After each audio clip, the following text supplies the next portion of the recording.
I had 3 victims that I've been working with, victims of the Carters, that were ready to come forward. This might help them feel a little more confident now. So this is great. Everything you see about him is an illusion, but what he loves the most is controlling youth. Fact check me. And Jaguar has more information than I do. So to anybody who discredits her is really doesn't know what's going on, because she has more information than I could even dream of having, because I'm sure, without even speaking to her about this. For 15 years, we've all believed the same story. Rihanna, the innocent victim. Jay-Z, the protective mentor. Chris Brown, the monster who destroyed it all. But what if everything you think you know is backwards? What if the real victim was silenced, while the true perpetrator built an empire on lies? Tonight, Jaguar Wright shatters every assumption you've ever had about this story. Because sometimes, the person playing the victim is actually the one covering for the real predator. And the evidence she's about to reveal will prove that Rihanna isn't innocent. She's complicit. Let's start at the beginning, but not the fairy tale version you've been sold. Picture this. A 16-year-old girl from Barbados, flown halfway around the world without her parents. Sitting alone in a Manhattan skyscraper at 3 a.m. No chaperone, no protection. Just a child and a powerful man who would soon control every aspect of her life. So tell me about your audition with Jay-Z. Tell me what he said to you. A really good audition. Yes. But before I met him, I was so nervous. I was shaking literally. But the moment I walked into the office, the atmosphere was so warm and welcoming. And you had to sing a cappella for him? Yes, I had to sing. I sang Pon de Replay. I sang another ballad from the album last time. Yeah. So then what did he say to you? He said something to you. Oh yes, he said, we don't sing songs here, we sing artists. And there was this little pause, and I was nervous. But then he said, and we're interested. And there was this sudden feel of relief. But then he said something about a window and a door or something. Oh, then he said, he said it whole word. I did a lot of homework on you, Miss Lady. He said, there are 2 ways to leave here, either through the door with the deal sign or through this window, and we're on the 29th floor. So you was like, where's the pen? Where's the paper? I'm signing. Yeah. Listen closely to Rihanna's own words as she unwittingly reveals the truth about that night. She calls it an audition, but pay attention to the details she lets slip. The intimidation, the isolation, the way she was kept there until she had no choice but to sign. Signed it that night. We didn't let her leave the office. Really? The 3 in the morning was when that contract got signed. So from the meeting around 3, 4 in the afternoon, we signed it by 3 in the morning. Wow. That day I was absolutely certain. How often does that happen? I mean, that's not often. That's unheard of, right? That's not, yeah. I mean, to get lawyers to draft up contracts and then the other side to agree to contracts in 10 hours that's retarded. No. Now here's Jay-Z himself, years later, practically bragging about what happened. We didn't let her leave without signing. Think about those words. A grown man admitting he wouldn't let a 16-year-old girl leave his office until she signed away her future. That's not a business deal. That's coercion. Get discovered. This is an unusual story. Well, first, I met a producer in Barbados who was vacationing there because his wife is from there. So he was vacationing there one time, and my friend who knows him, she wanted me to meet with him. So in a nutshell, I went to his hotel room, I sang for him, and he was impressed. So he invited me out to his studio to do some recording. And we recorded for like a year back and forth. Then we finally put a demo together. We sent it to a few labels. And Def Jam happened to be the first label to call back. They were the most enthusiastic about everything. So we set up a meeting with Jay-Z, and I met with him, and he was very impressed by the audition. And he didn't let me leave until 3 in the morning after we signed the deal. Well, were you nervous meeting Jay? What? I was literally shaking in the lobby. It was the longest 12 hours of my life. Like, I was just waiting downstairs, and I was like, get the contract down here. I want to sign. I was so hyped. I didn't sleep for the next 3. And here's the proof of the psychological toll. Rihanna couldn't sleep for 3 days after that signing. 3 days. When someone can't sleep after a so-called business meeting, that's not excitement. That's a trauma response. The body knows when something terrible has happened, even when the mind tries to rationalize it. He was a kid at that time, correct? A 15-year-old girl who had been flown to the United States without parental supervision or a chaperone, brought to a grown man's office in a large corporate Manhattan building. Everybody knew when she flew in. I was there the day she got signed. Everyone was talking about it, and the 6 hours that she spent with him, and the 4 hours that she spent alone with him with no parental supervision. Her father didn't show up till the next day to come and collect the check. Well, and this isn't her life. The rumors were even beyond that, right? That Jay-Z was cheating on Beyonce with her when she was Very 17 so. Is what a lot of this came out through a publicist who later then Have had you to spoken apologize. to my friend Jonathan? Hey, you should talk to Jonathan. But Jag, you're right. She takes us even deeper into the darkness. She reveals that Rihanna was actually younger, just 15 when this systematic conditioning began. A 15-year-old girl, alone in a corporate building with a predator who had been planning this encounter for hours. For hours. That's how long this child was left alone with him, while the entire industry looked the other way. And then the next thing you know, she was removed from that first team from Pond the Replay and replaced with all new handlers and kept sheltered in Los Angeles, where she was going out to parties and partying at 15, 16, 17 years old, hanging out at the Rainbow Room, hanging out. Yeah, like it was one of my friends who found out she was 17 when everyone thought she was 21. And he was like, yo, why do y'all got me carrying this girl around? And she's, it's cool, it's cool. Well, but just to echo and support you, like that they had to debunk that. Oh, we apologize. It wasn't real. We made it up in hopes of giving her single a boost. Yeah, they like, promised what? Jonathan a deal working at Tidal and something, and then they reneged. And then the next thing you know, he was caught in a home invasion robbery while he was working on the Drake secret baby mama story, Jeez. Sophie. He was duct taped him and his daughter, and he was pow whipped in front of his child. So, there's a lot that goes on in the backdrop. The conditioning didn't end with the contract. Jaguar reveals how Rihanna was immediately thrust into adult party scenes at just 15 and 16, surrounded by people who should have protected her, but instead enabled her exploitation.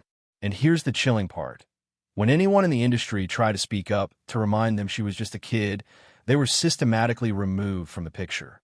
Even her Grammy moment, what should have been her crowning achievement, was controlled and interrupted by Jay-Z. Watch this footage and ask yourself, is this a mentor celebrating his artist's success or a controller making sure his asset stays in line? Dad, I know I promised you I'm going to give you my first Grammy, but we might have to fight for this one. She said she want to thank everybody for her first Grammy. Anyway, I'd like to thank Jay-Z for being a part of this record with me.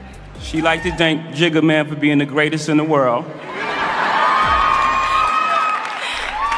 Ellen Reed, Steve Barbados, Tata, Jay Brown, Karen Kwok for finding this amazing record.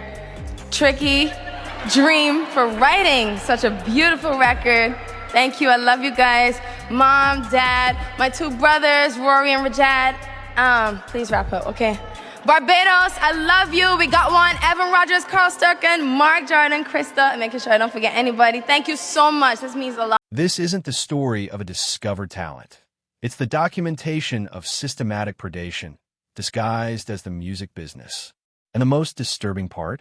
Rihanna learned the system so well that she later used the same tactics to destroy someone who dared to expose the truth. But we're getting ahead of ourselves. First, you need to understand, Rihanna wasn't Jay-Z's only target. She was part of a pattern that had been repeating for decades. And the person who knows that pattern better than anyone else? The woman sleeping beside him every night. The one who's been helping him evade accountability all along.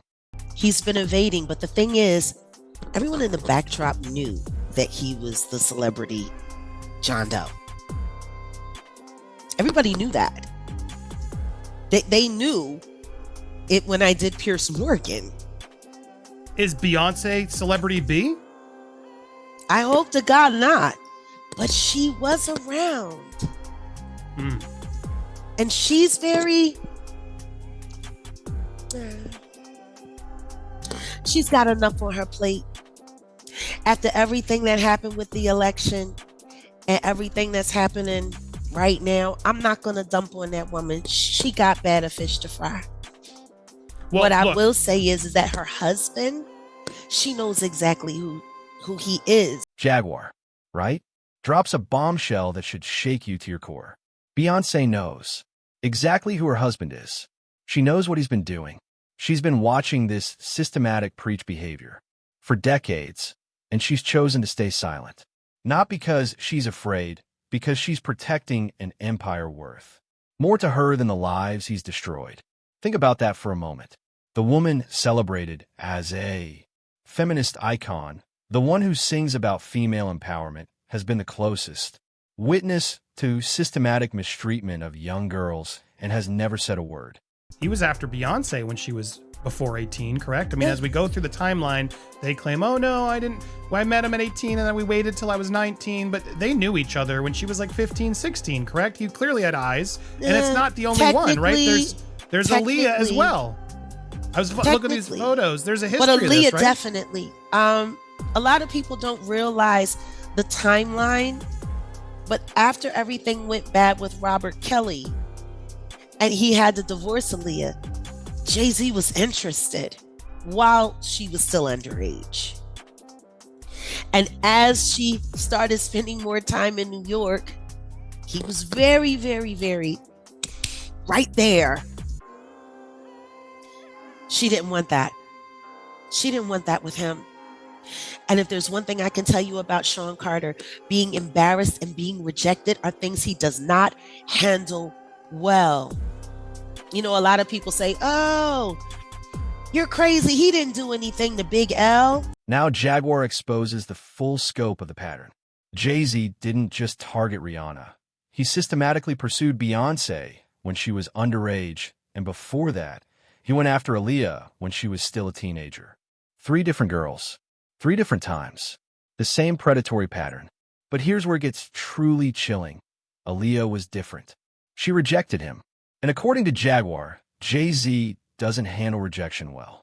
Remember that, because it becomes crucial when we discuss what happens to those who refuse to play along with the system. Look closely at the timeline. Beyonce at 15, Aaliyah at 16, Rihanna at 15. That's not coincidence. That's methodology. Jay-Z has allegedly been using his position in the industry to access and exploit minors for over 30 years, perfecting a system designed to protect himself while destroying anyone who gets in his way. That Jay-Z used to have transgender women on there. On the tour bus, he knows that. He knows that Jay-Z used to prefer transgender women. So I don't know why. I wish Dame Dash would come out and, you know, say everything, but maybe in his own way, he's trying to, you know, protect the hip hop culture and knows how many people could be crushed if he came out and really spoke about Jay-Z's secrets. They set out to do that, you know? Did you personally see Jay-Z with transgender women? You personally? I have, correct. Can you speak on like maybe in what aspect? Is it music video or outside of music videos? It was during the tour. It was during the tour with the Mill, DMX, Jay-Z. The Hard Knock Life. No. Or maybe a different one. Yeah, they had the documentary for it. What was that called? I'll think of it. I'll think of it here in a little bit. Yeah, it was a documentary, backstage or backstage with the Mill and all that. I used to work with her, and I definitely.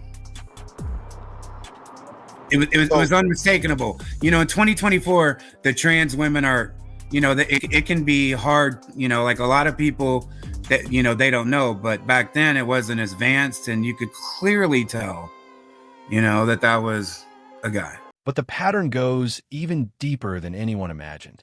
Industry insider Jonathan Hay has revealed Jay-Z's hidden deviance, behavior so disturbing that even his closest business partners took notice.